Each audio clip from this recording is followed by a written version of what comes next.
வணக்கம். இந்த பள்ளிக்கூடத்துலலாம் அகடமிக்ஸ்க்கு பார்த்திங்கன்னா அதிகமான முக்கியத்துவங்கள் இருக்கும்.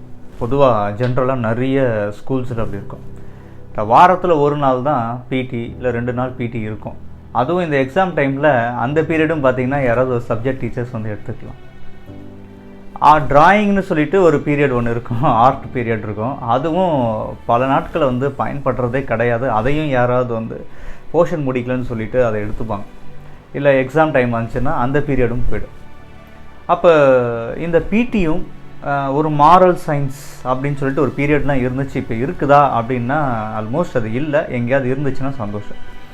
ஸோ வேல்யூஸ் வந்து கற்றுக் கொடுக்கறதுக்குன்னு ஒரு பீரியடு, பிடிக்கு ஃபிசிக்கல் எஜுகேஷனுக்கு ஒரு பீரியடு, ட்ராயிங் க்ரியேட்டிவ் தாட்டுக்குன்னு ஒரு பீரியட்ஸ் வந்து இருக்குது. இதெல்லாம் வந்து குறைவாக இருந்தாலும் வாரத்தில் 1 நாள் 2 நாள் இப்படியாவது இருக்கும். இப்போ அதெல்லாம் இருக்கானா தெரியாது. முழுக்க அகடமிக்ஸை சார்ந்தே பள்ளிக்கூடங்கள் வந்து இயங்குது. இப்படி இயங்கும்போது மாணவர்களுடைய வாழ்வியல் கல்வி, இந்த லைஃப் ஸ்கில்ஸ் பற்றி தெரியறது இல்லைனா அதை பற்றி உணர்றது பார்த்திங்கன்னா நிறைய இடத்துல குறைவாக இருக்கும் இல்லையா? இல்லைனா லைஃப் ஸ்கில்ஸ் எல்லாமே போகிறதுக்கான வாய்ப்பு இருக்குது.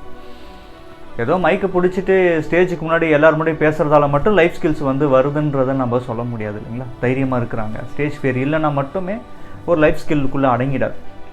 ஒரு ப்ராப்ளத்தை சால்வ் பண்ண தெரியணும். ஒரு ப்ராப்ளம் வரும்பொழுது அதை ஃபேஸ் பண்ண தெரியணும். ஸோ அங்கே தான் லைஃப் ஸ்கில்லோடைய சூட்சமே வந்து ஒளிஞ்சிருக்கு. எவ்வளோ பெரிய சந்தோஷம் வந்தாலும் சரி, வானத்து பூமிக்கு நான் குதிக்க மாட்டேன், அதை அமைதியாக நின்று பார்ப்பேன், அந்தளவுக்கு என் மனம் பக்குவமாகிருக்கு அப்படின்னு ஒரு பள்ளிக்கூடம் ஒரு மாணவனையோ மாணவியோ உருவாக்கினா அந்த இடத்துல லைஃப் ஸ்கில் வேல்யூஸ் இருக்குன்றது நம்ம தெரிஞ்சுக்கலாம். அப்போ ஸ்கூல் ஃபார் சேஞ்ச் நாங்கள் என்ன பண்ணுறோன்னா, எந்த அளவுக்கு அகடமிக்ஸை கொடுக்குறோமோ 50% அப்படின்னா வாழ்வியல் கல்வியும் அதே ஈக்குவலாக 50% நம்ம கொடுத்தே ஆகணுங்க. கொடுக்காம இங்கே ஒரு பவர்ஃபுல் லீடர்ஸை உருவாக்கவே முடியாது. கடைசி வரைக்கும் அவங்கள வந்து எப்படி யோசிக்க வச்சுருவோன்னா, யாரோ ஒருத்தர் கீழே அவங்க வந்து இருப்பாங்க, டிபெண்ட் பண்ணி இருக்கிற மாதிரியான ஒரு சூழ்நிலைகளும் வந்துடும். அப்போ அப்படி வரக்கூடாது இல்லையா?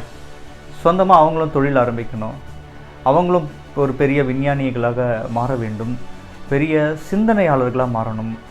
ஒரு இன்றைக்கி வந்து நிறைய கவிதை எழுதுகிறவங்க, பாட்டு எழுதுகிறவங்கெல்லாம் குறைவாயிட்டே வராங்க அப்படின்ற மாதிரி சொல்கிறாங்க.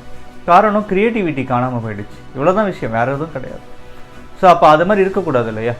ஸோ பசங்களுக்கு க்ரியேட்டிவிட்டி நிறைய வளர்க்கணும். அது மூலயமா நிறைய டெசிஷன் மேக்கிங்ஸ்லாம் அவங்க அழகாக ஈஸியாக எடுத்துகிட்டு போயிடணும். ஒவ்வொரு விஷயத்தையுமே சீரியஸாக எடுக்காமல் நான் சீரியஸ் மொமெண்ட்லேயே எப்படி இந்த வாழ்வியலை கொண்டு போகலாம் அப்படின்லாம் யுக்திகள் வந்து எப்படி சொல்லித்தர முடியும்? வார்த்தையால் நம்ம வந்து எவ்வளோ தான் கிளாஸ் எடுக்க முடியும்? அப்போ அதுக்கேற்ற ஆக்டிவிட்டீஸை நம்ம கொடுக்கணும். எப்போதுலேருந்து கொடுக்கறது? அவன் 12ஆம் கிளாஸ் வரும்போது கொடுக்கலாமா? இல்லை, பாதி காலம் முடிஞ்சு போச்சு. அதுலேயே சின்ன குழந்தைகளாக இருக்கும் பொழுதே ஒரு 1 to 5th ஸ்டாண்டர்டுக்குள்ளேயே அதிகமாக லைஃப் ஸ்கில்ஸை கொடுக்க ஆரம்பிச்சணும். அதுக்கப்புறமாவும் கொடுக்கணும் 6th மேலே. அப்போ எந்த அளவுக்கு லைஃப் ஸ்கில்ஸை வந்து கொடுக்குறோமோ அந்த அளவுக்கு கவனம் வந்து அதிகமாகும், கவன சிதறல்கள் வந்து கம்மியாகும். அப்போ இந்த கான்சன்ட்ரேஷன், ஃபோக்கஸ், இதையெல்லாம் நம்ம வெறும் வார்த்தைகளாக சொல்கிறதால மட்டுமே ஒரு மாணவனோ மாணவியோ மோட்டிவேட் ஆகிடுவாங்களான்னா தெரியாதுல்ல. அப்போ அந்த ஃபோக்கஸ் அதிகமாக வரணும் ஒரு விஷயத்தில். எந்த ஒரு காரியமாக இருந்தாலும் சரி, அதில் வந்து அவங்க வெற்றியோ தோல்வியோ அது secondary, doesn't matter about the results. But that process வந்து முக்கியம் இல்லையா?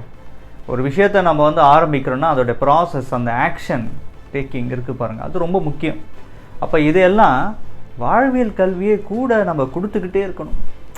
கொடுக்க தான் அவங்களுக்கு வந்து நிறைய விஷயங்கள் வரும். அதுக்காக தான் இங்கே கேஸ்டல் பில்டிங்காக இருக்கட்டும், ஒரு ரைஃபிளாக இருக்கட்டும், பசங்களுக்கு வந்து கொடுத்து குறிப்பார்த்து சுடுங்க, டார்கெட்டை வந்து என்னன்றதை நீங்களே முடிவு பண்ணுங்கள், உங்களுடைய இலக்கு என்ன அப்படின்றதெல்லாம். அப்போ இதெல்லாம் டீம் பில்டிங் ஆக்டிவிட்டீஸ் கொடுக்கும்பொழுதெல்லாம் ஒருத்தருக்கு ஒருத்தரை பற்றி புரிஞ்சுக்கிற தன்மை அவங்களுக்கு கிடைக்கும். ஒரு எம்பத்தி வந்து அந்த இடத்துல இருக்கும். அவங்க ஷூஸில் நின்று பார்க்கும்போது தான் அவங்களோட பெயின் என்னன்னு தெரியும். எந்த இடத்துல நம்ம அவங்களுக்கு உதவியாக இருக்கலாம். எல்லா இடத்துலையும் ஒருத்தருக்கு உதவியாக இருந்தோன்னா அது பேர்டனாகவும் மாற வாய்ப்பு இருக்குது. அப்போ எந்த இடத்துல உதவியாக இருக்கலாம், எந்த இடத்துல வந்து நம்ம தூரமாக இருக்கலாம், அவங்களே பண்ணிப்பாங்க. இதெல்லாம் எப்போ தெரியும்? டீம் ஒர்க் பண்ணும்போது தானே தெரியும். ஒருத்தர் நல்லா சந்தோஷமாக சிரித்து பேசிகிட்டு இருக்கும்போது தானே தெரியும். அப்போ தானே அந்த இயல்புத்தன்மை நார்மலாக வரும். அதுதானே நேச்சுரல் பிரில்லியன்ஸ். இப்போ இந்த நேச்சுரல் பிரில்லியன்ஸை டோட்டலாக அழிச்சிட்டு அவங்களுக்கு எப்படி நம்ம வாழ்வியலை நம்ம வந்து கொடுக்க முடியும்? வாழ்வியல் கல்வி கொடுக்க முடியாது இல்லைங்களா? ஸோ அப்போ வாழ்வியல் கல்வி நமக்கு வந்து மாணவர்களுக்கெல்லாம் போகணும் அப்படின்னா அவங்க சுயமாக சிந்திக்கணும், சந்தோஷமாக சிரிக்கணும், நிறைய பேசணும். அந்த சின்ன வயசில் அந்த இயல்பு தன்மையாக இருக்கிற அந்த குழந்தைகள் அவங்க எல்லாருமே பார்த்திங்கன்னா அந்த இயல்போடு இருக்கும்பொழுது தான் நாளைக்கு வளர வளர சுற்றி இருக்கிற சொசைட்டியோட கட்டமைப்பும் இங்கே இருக்கிற ப்ரெஷர்ஸுமே பார்த்திங்கன்னா அந்த இயல்புத்தன்மை காணாமல் போயிடும். அது சின்ன வயசுலேயாவது அட்லீஸ்ட் நல்லா இருக்கட்டுமே அந்த குழந்தைங்க. ஸோ அதுதாங்க நாங்கள் இங்கே வந்து முயற்சி பண்ணி ஏதோ எங்களால் முடிஞ்சதை இங்கே கொடுக்குறோம். நல்லா குழந்தைங்களாம் சந்தோஷமாக இருக்கிறாங்க. ஒரு பள்ளிக்கூடத்துக்கோ இல்லைனா ஒரு டியூஷன் சென்டருக்கோ மாணவர்கள் மாணவிகள் போகும்பொழுது ஐயோ ஏன்டா போகிறோன்னு நினைக்கவே கூடாது, பயந்துக்கிட்டும் போகக்கூடாது. கரெக்டுங்களா? பனிஷ்மெண்ட் கொடுத்துருவாங்களோன்னு நினச்சவும் போகக்கூடாது, சந்தோஷமாக போகணும். அப்படியே அன்பு வந்து அவங்க அன்பாக போகணும். அந்த அன்பு கிடைக்கிற ஒரு இடமா இருக்கணும் பள்ளிக்கூடங்கள் என்பது. ஒரு டியூஷன் சென்டரோ எதுவாக இருந்தாலும் சரி, அந்த மாதிரி வந்து எந்த ஒரு விஷயத்தையும் அவங்க லவ் பண்ணி பண்ணும் பொழுது அங்கே பாருங்களேன் அவங்க மனசு எவ்வளோ ஃப்ரீயாக ரிலாக்ஸ்டாக இருக்கும் இல்லையா? அந்த இடத்துல க்ரியேட்டிவிட்டி பொங்கும். டெஃபினட்டாக அந்த மாணவர்கள் வந்து ஒரு மிகப்பெரிய சிந்தனையாளர்களாக வருவாங்க. எந்த ஒரு துறையில் இருந்தாலும் சரி அவங்க ஒரு தனிப்பட்ட ஒரு யூனிக் பர்சனாக வந்து இருப்பாங்க. ஸோ அந்த மாதிரி ஒரு யூனிக் பர்சன்ஸை அறிமுகப்படுத்தணும், உருவாக்கணும், அதுக்கான வழியை போட்டு கொடுக்கணுன்றது தாங்க இந்த ஸ்கூல் ஃபார் சேஞ்சோட அடிப்படை சித்தாந்தம். நன்றி, வணக்கம். Hariharan, school for change. Love you all, see you all on peak.